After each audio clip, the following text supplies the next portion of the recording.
కాదంటే పచ్చ జెండాలు జాలి టోపీలు కళ్ళకి కాటుగా పెట్టుకొని చేస్తారు అనుకుంటున్నారేమో. క్లీన్ సేవ్, మంచి హెయిర్ స్టైల్, మంచి బట్టలు, బైక్తో అత్యంత ప్రియమైన మాటతో ప్రారంభమవుతుంది. లవ్ జిహాద్లో ముందు వాళ్ళు హిందూ అమ్మాయి మనసును, తర్వాత శరీరాన్ని గెలుస్తారు. వాడు వేసుకున్న చెడ్డీ మొదలు అన్నీ కిరాయివే. దీని వెనుక పెద్ద వ్యవస్థ ఉంటుంది. లవ్ జిహాద్ అంటే ఎక్కడో కేరళ లేదా హైదరాబాద్లోనే జరుగుతుంది అనుకున్నారు. మన ఊర్లో ఇంట్లోకి వచ్చి కరెంట్ లేదా ప్లంబింగ్, మెకానిక్ ఇలా సొంత వృత్తులు చేసుకునే వాడే ప్రారంభిస్తాడు. ఒక్కడే 5 మందిని టార్గెట్ చేసి మరీ చేస్తాడు. ముస్లిం యువకులే లవ్ జిహాద్ చేస్తారు అనుకోకండి. 70 ఏళ్ల వృద్ధుడు కూడా 10 ఏళ్ల హిందూ మహిళ నుంచి మొదలు 70 ఏళ్ల స్త్రీ దాకా ఎవ్వరిని వదలరు. డ్రైవర్లుగా ఇంట్లో చేరి తల్లిని, బిడ్డని ఒకరికి తెలియకుండా ఒకరిని లొంగ తీసుకున్న సంఘటన ఇందూరు, నిజామాబాద్లో ఉంది. ఇలా కొన్ని వందల లవ్ జిహాద్ కేసుల్లో విచారిస్తే వాడు డ్రైవర్ గానో లేక ఇంట్లో వాచ్మెన్ గానో ఆ ఇంట్లోకి చేరిన వాడే అని తెలుస్తుంది. ఆటో డ్రైవర్లు చేసిన లవ్ జిహాద్ కేసులకైతే అస్సలు లెక్కే లేదు. పండ్లు అమ్మేవాడు నలుగురిని ట్రాప్ చేశాడంటే నమ్ముతారా? అది కూడా ఇందూరులోనే జరిగింది. నేను ఇన్నిసార్లు ఇందూరు అని ఎందుకు చెప్తున్నానంటే, అక్కడ జరిగే ఈ లవ్ జిహాద్ కార్యక్రమాలు ఎలా ఉన్నాయంటే, లవ్ జిహాద్ చేసే ముస్లిం యువకులకి ఉచితంగా బట్టలు, బైకులు, లాడ్జిలో రూము, 5 స్టార్ భోజనం, ప్యాకెట్ మనీ ఉచితంగా ఇచ్చే దాతలు వందలాది మంది ఉన్నారంటే మీరు నమ్ముతారా? హిందూ అమ్మాయిని హోటల్కి తీసుకువస్తే మొత్తం ఫ్రీ, సినిమాకి తీసుకెళ్తే టికెట్స్ ఫ్రీ, షాపింగ్కి తీసుకొస్తే బట్టలు ఫ్రీ, లాడ్జికి వస్తే రూమ్ ఫ్రీ, వేరే రాష్ట్రాలకు విహారయాత్రలకు తీసుకుని పోతే సర్వం ఫ్రీ. ఇదంతా కేరళలోనో కాదు, ఇందూరులోనే దాదాపు అన్ని జిమ్ సెంటర్లో ట్రైనర్ వాడే. కుమార్ గల్లీలో మన హిందూ స్త్రీలకు చేతికి మెహందీ పెట్టేది వాడే. కొన్ని వందల గ్రామాల్లో ఈ రోజుకి మన మహిళలకు గాజులు తొడిగేది వాడే.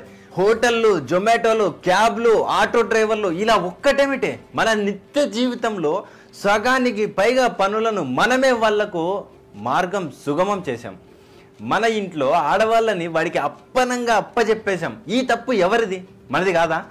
ఇంకా ఈ మధ్య దారుణం ఏంటంటే, మన హిందూ ఇళ్లలో ఫంక్షన్లు, పెళ్లిళ్ళు అయితే మన ఆడవాళ్లకు చీరలు కట్టేది వాడే, వాళ్ళని మేకప్ తయారు చేసేది వాడే. ఈ పనులు చేయడం కోసం మనమే వాళ్ళని బుక్ చేసుకుంటున్నాం. మన ఇంట్లో స్త్రీలను వాడికి బుక్ చేసి ఇస్తున్నాం. నగరాల్లో అయితే మన హిందూ మహిళలకు మత్తును అలవాటు చేసేది వాళ్ళే, చివరికి మత్తుకు బానిసలుగా మార్చేది వాళ్ళే, మత్తులో మదించేది వాళ్ళే. డేటింగ్ యాప్స్, ఫ్రెండ్షిప్ యాప్స్ పేరుతో ఇన్స్టాగ్రామ్ ఇలా మొత్తం సోషల్ మీడియాలో హిందూ అమ్మాయిలు, మహిళలే టార్గెట్గా పెద్ద ఉద్యమం నడుస్తూ ఉంది. అఫ్తాబ్ చేతిలో హతమై ఫ్రిడ్జ్లో 32 ముక్కలైన శ్రద్ధతో సహా లక్షలాది మంది హిందూ మహిళలు ఈ యాప్స్ ద్వారానే లవ్ జిహాద్ వలలో పడుతున్నారు. అఫ్తాబ్ ఒక్కడికే శ్రద్ధ కాకుండా మరో 23 మంది హిందూ మహిళలతో డేటింగ్ యాప్స్ ద్వారా సంబంధం ఉంది అనేది పోలీసులు వెల్లడించిన వాస్తవం. ఈ యాప్స్ రోజులో కోట్ల మంది హిందూ మహిళలు ఉన్నారంటే మీరు నమ్ముతారా?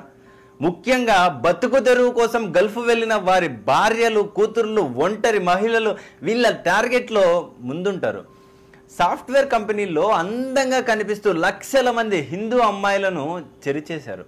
లవ్ జిహాద్కి కారెవరు? అనర్హం. 10 సంవత్సరాల అమ్మాయి నుంచి 50 ఏళ్ల మహిళ దాకా అందరూ వారికి కావాలి. ఇదంతా చేస్తే వాళ్ళకి ఏమొస్తుంది అనే అనుమానం మనకు రావచ్చు. సింపుల్, హిందువుల సంఖ్య తగ్గుతుంది, ఈ హిందూ మహిళ ముస్లిం అవుతుంది, కాబట్టి ఆవిడకు కలిగే సంతానం ముస్లిం అవుతారు. హిందూ పురుషులకు భార్యలు ఉండకూడదు, దొరకకూడదు. అలా దొరకని స్థితిలో వాడు భార్య కోసం మతం మార్చుకోవడానికి కూడా సిద్ధపడతాడు. హిందువుల కూతుర్లు, భార్యలు, ఆస్తులు, సంపాదన వాళ్ళ సొంతం అవుతుంది. హిందువుల జనసంఖ్య తగ్గాలంటే ముందు హిందూ ఆడవాళ్ళ సంఖ్య తగ్గాలి. ఆ హిందూ ఆడవాళ్లను లొంగ తీసుకున్న అనంతరం వాళ్ళతో కలిసి వీళ్ళు కనే సంతానమంతా ముస్లింలు అవుతారు. తద్వారా ఏ దేశంలో హిందూ జాతి లేకుండా చేయాలనేది వాళ్ళ లక్ష్యం.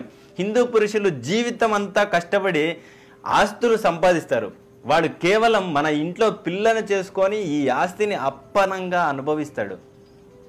చివరికి నిన్నే తన్ని తరిమేస్తాడు. ఇది నిజం, ఇదే నిజం. ఇప్పటికైనా తెలుసుకోండి. చదువు కోసం గ్రామాల నుంచి నగరాల్లో హాస్టళ్లలో ఉంటున్న అమ్మాయిలు, తండ్రి లేని అమ్మాయిలు, నలుగురు కలిసి రూమ్ తీసుకొని ఉంటున్న అమ్మాయిలు, చిన్న చిన్న సమస్యల్లో ఉన్న మహిళలు, ఇలా ఒక్కటి కాదు అన్ని కోణాల్లో వాళ్ళ నెట్వర్క్ ఉంటుంది కూడా. దీన్ని ఆషామాషిగా తీసి పారేస్తే రేపు నీ కొంప కొల్లేరవుతుంది. నిద్రపోతున్న హిందువులారా లేచి సావండి, లేకపోతే ఇది నిజంగా చావే. దిక్కు అంబానీ కూతురు భార్య దగ్గర నుంచి అడుక్కు తినేవాడి కూతురు భార్య దాకా అందరూ వాళ్ళ టార్గెట్లే.